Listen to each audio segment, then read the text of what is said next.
اعوذ باللہ من الشیطان اللعین الرجیم بسم اللہ الرحمن الرحیم وبہ نستعین وہو خیر معین رب اشرح لی صدری ویسر لی امری واحلل عقدۃ من لسانی یفقہوا قولی۔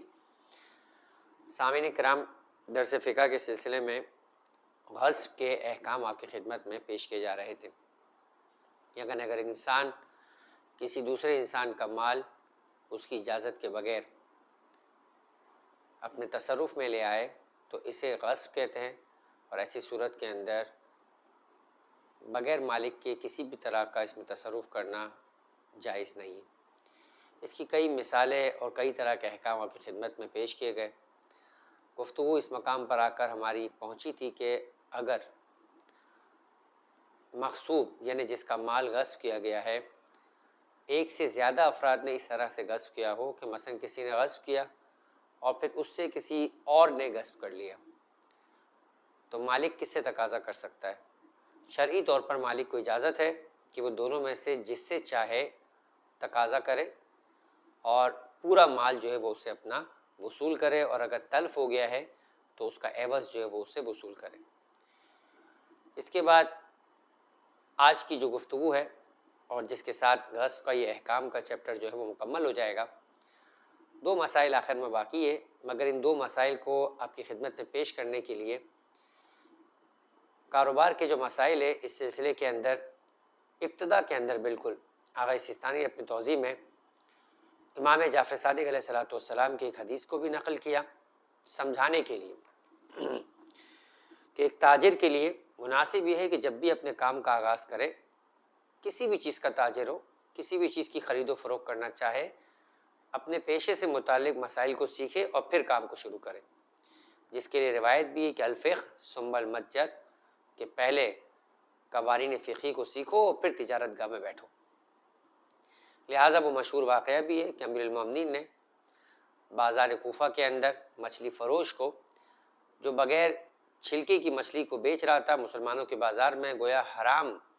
گوشت رکھنے والی مچھلی جو ہے فروخت کر رہا تھا، اور مسلمان اسے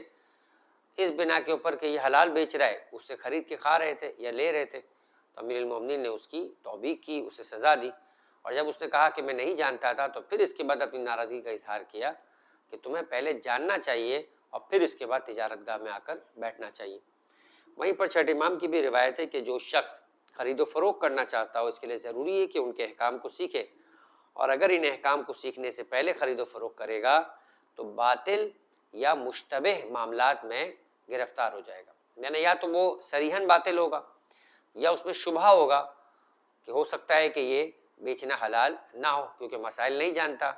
مسائل کی باریکیوں سے واقف نہیں ہے، اس لیے سمجھ نہ پانے کی وجہ سے یا نہ جاننے کی وجہ سے اس نے اس طرح سے معاملہ کیا کہ جس کے نتیجے کے اندر معاملہ اب شبہ والا ہو گیا ہے، ڈاؤٹ ہو گیا ہے کہ ممکن ہے کہ معاملہ سودی ہو، ممکن ہے کہ اس طرح خرید و فروخت کرنا ملاوٹ کہلاتا ہو، اور من غش فلیس منا، پیغمبر کی حدیث ہے کہ جو ہم میں سے یعنی جو ملاوٹ کرتا ہے وہ ہم میں سے نہیں۔ اب اس بات کو ذہن میں رکھیے، اور اس کے فوراً بعد آغا سیستانی نے ایک اپنا پہلا فتویٰ بھی جو ہے وہ بیان کیا، کہا کہ اگر مسئلے سے ناواقفیت کی بنا پر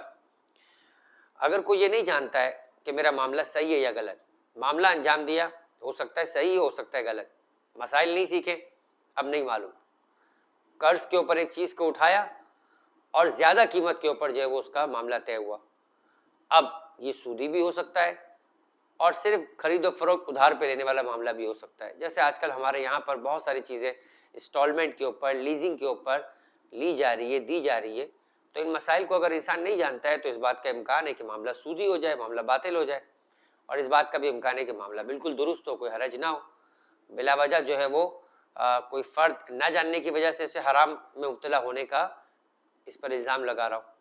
تو اب اگر فرض کرے کہ مسئلے سے ناواقفیت کے بنا پہ یہ نہیں جانتا کہ جو اس نے معاملہ کیا ہے وہ صحیح ہے یا غلط، تو اب کیا ہوگا؟ آپ کہہ کہ نہیں معلوم ہے، اس کا مطلب صحیح مان لیں، ایسا نہیں،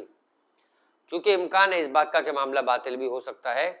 تو باطل ہونے کی صورت میں کیا ہوگا؟ باطل ہونے کی صورت میں یہ ہوگا کہ آپ نے جو مال دیا ہے اب بھی آپ اس کے مالک ہیں، اگرچہ کہ وہ بیچنے والے کے ہاتھ میں پہنچ چکا ہے، بیچنے والے کا مال آپ کے ہاتھ میں پہنچ چکا ہے چونکہ آپ خریدار تھے، یہ مال اب بھی جو ہے وہ بیچنے والے کا ہے، یعنی دونوں اپنے اپنے مال کے مالک ہیں، چونکہ معاملہ اور ٹرانزیکشن واقع نہیں ہوا۔ تو اس وجہ سے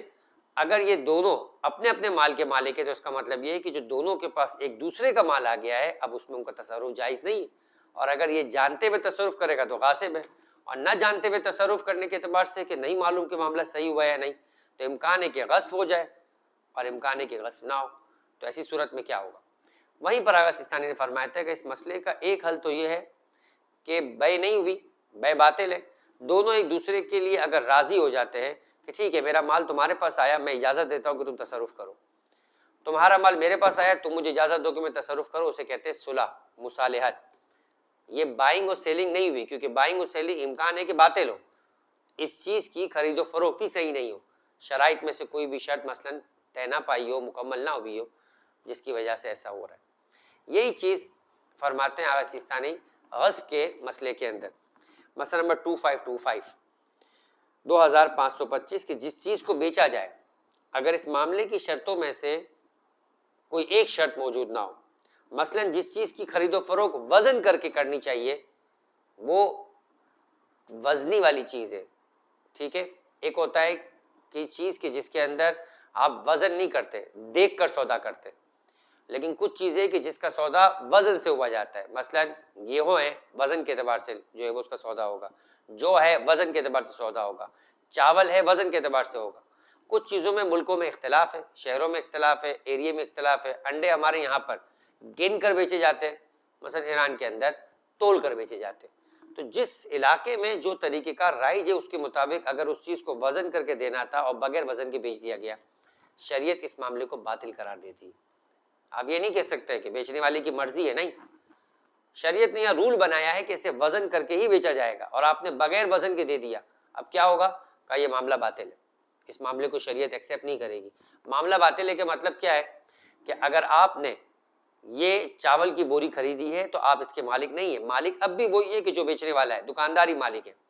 اور رقم آپ نے جو اس کو دے دی ہے وہ غلطی سے اس کے ہاتھ میں پہنچ گئی، وہ اس کا مالک نہیں ہے۔ فرمایا کہ اگر اس کا معاملہ بغیر وزن کی کیا جائے تو معاملہ باطل ہے، اور اگر بیچنے والا اور خریدار معاملے سے قطع نظر اس بات پہ راضی ہو جائے کہ ٹھیک ہے ہم ایک دوسرے کے مال میں تصرف کرنے کی ایک دوسرے کو اجازت دیتے، تو پھر کوئی حرج نہیں ہے، اشکال نہیں۔ یہ ویسے ہی ہے جیسے بغیر خریدار پر کسی کی دکان پر آپ پہنچ جائے اور اس کے چاول کو اٹھا کے لے کر آ جائے کہ میرا بھائی ہے، میرا کزن ہے، میرا دوست ہے، اجازت ہے، میں رقم نہ دوں تو بھی اس کو کوئی اعتراض نہیں ہے، بالکل اسی طریقے سے یہ معاملہ بھی قرار پائے گا۔ لیکن اگر وہ راضی نہیں ہے تو کہہ رہا ہے بھائی معاملہ ہو تو ٹھیک ہے، معاملے کے علاوہ میں راضی نہیں ہوں، مجھے میری چیز دو، خود بخود آپ کی رقم آپ تک پہنچے گی۔ تو کہہ رہے کہ اگر ایسی صورتحال ہے تو دونوں کے ہاتھ میں ایک دوسرے کا مال مالک کی اجازت کے بغیر کہلائے گا، اور ایسی صورت میں اگر تصرف کیا تو غصب کے احکامات وارد ہوں گے۔ غصب کے احکامات وارد ہونے کا مطلب یہ کہ اگر دونوں میں سے کسی ایک نے ان کے ہاتھ میں آئے ہوئے مال کو تلف کیا، ضائع کیا، نقصان پہنچایا تو مالک اس تلف کا عوض بھی جو ہے وہ اس کا تقاضا کرے گا۔ تو لہٰذا جو چیز انہوں نے ایک دوسرے سے لی ہے وہ غصبی مال کی مانند ہے، اور ان کے لیے ضروری ہے کہ ایک دوسرے کی چیز واپس کریں، اور اگر دونوں میں سے جس کے بھی ہاتھ میں دوسرے کا مال تلف ہو جائے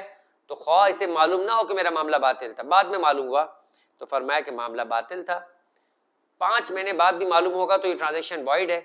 وہ تقاضا کر سکتا ہے اپنے مال کا اور دوسرا والا تقاضا کر سکتا ہے اپنی چیز کا، اور اگر اس وقت تک لا علمی کی وجہ سے اس چیز کو نقصان پہنچائے تو دونوں کو ایک دوسرے کا نقصان ادا کرنا ہوگا۔ اس مسئلے کے بعد آخری مسئلہ غصب کے عنوان کے اعتبار سے، اور ہماری گفتگو یہاں پر ختم ہو جائے گی، مسئلہ نمبر 2526 کہ جب ایک شخص کوئی مال کسی بیچنے والے سے اس مقصد سے لے، ہوتا ہے دکاندار پہ آپ جاتے ہیں، کسی کا کپ اٹھا کر دیکھتے، گلاس اٹھا کر دیکھتے، کوئی فرض کرے کہ الیکٹرانک آئٹمز ہے اس کو اٹھا کے جو ہے وہ چیک کر رہے ہوتے ہیں، کھانے پینے کی چیز ہے کبھی اٹھا کر اس کو جو ہے وہ دیکھ رہے ہوتے ہیں۔ مالک کی اجازت سے یہ کام کرنا جائز ہے، لیکن اسے دیکھنے میں، اسے رکھنے میں، یا آپ نے اسے کہا کہ میں ایک دن اپنے پاس رکھ کر اسے استعمال کرتا ہوں، لوگ لیپ ٹاپ لے کے جاتے ہیں، موبائل لے کر آتے ہیں، کہا ایک دن ٹھیک ہے آپ کے پاس دیکھنے کی اجازت ہے، آپ چیک کر لیں، مطمئن ہو جائے تو قیمت دے جائیے گا، اور اسی درمیان اس کو نقصان پہنچ گیا تو فرمایا کہ آغا سیستانی فرماتے ہیں کہ مشہور قول کی بنا پر ضروری ہے کہ اس کا عوض اس کے مالک کو دے۔ لہٰذا اب یہ آپ نہیں کہیں گے کہ ٹھیک ہے میں نے لے کر گیا، میں نے خود تو نقصان نہیں پہنچایا، آپ نے نقصان پہنچایا، کسی اور نے نقصان پہنچایا، مالک کی چیز کو نقصان پہنچائے تو آپ کو اس کا عوض دینا پڑے گا. آغا سیستانی فرماتے ہیں کہ مشہور قول کی بنا پر. اس کے ساتھ ہم اپنی گفتگو کو اپنے مقام پر اختتام کرتے ہیں. انشاءاللہ اگلی مرتبہ نئے عنوان کے ساتھ آپ کی خدمت میں حاضر ہوں گے. وما علینا الا البلاغ.